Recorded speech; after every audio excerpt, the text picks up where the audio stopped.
CR101radio.com, podcasts, and more. 33. The two Ten Commandments. When God gave the Ten Commandments to Moses, he instituted thereby the laws to govern man's relationship to God and to his fellow men. The first 4 commandments govern worship.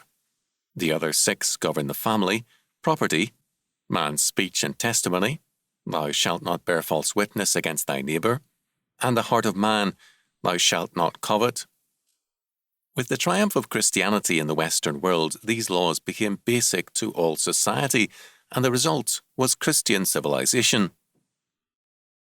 In 1847, however, another set of 10 commandments for man and society were proclaimed by Marx and Engels in the Communist Manifesto. It was a program stated deliberately in 10 points in order to provide the new law for mankind to replace the Bible and its 10 commandments.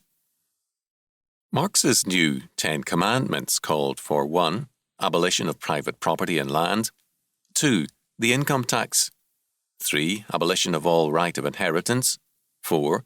Confiscation of all property of rebels and emigrants, 5. A national bank monopoly and concentration and centralization of credit in its hands, 6.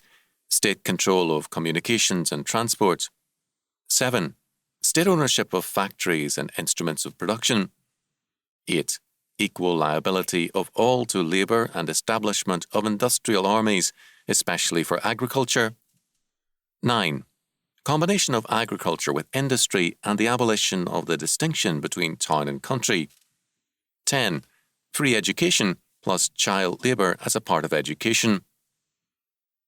The result Marx believed would be a wonderful and happy world. Except for Marx's call for a new form of child labour, all his 10 commandments are now in part or in whole in operation.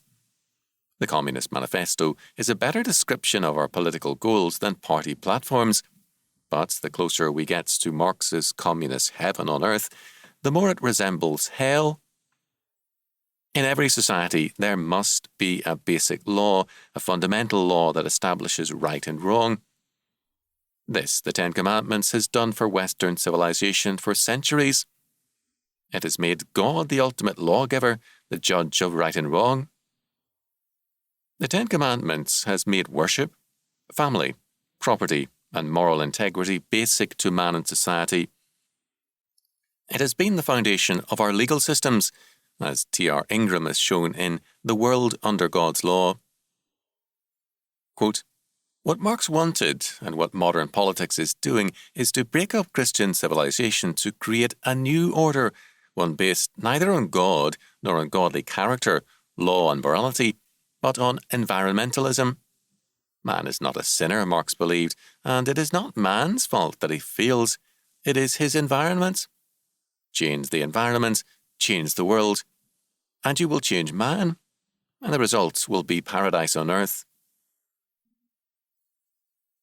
2 law systems are at war today. 2 sets of 10 commandments. One offers man the good life through faith, godly morality and law. The other offers the good life through changing the environment, that is, by revolutionary action.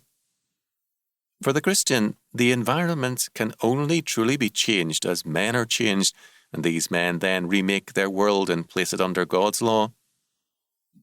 For the Marxist, men are changed by changing the environment, because man is only a reflex of his environment, not a lord over it. Between these 2 positions, there can be no peace nor any coexistence.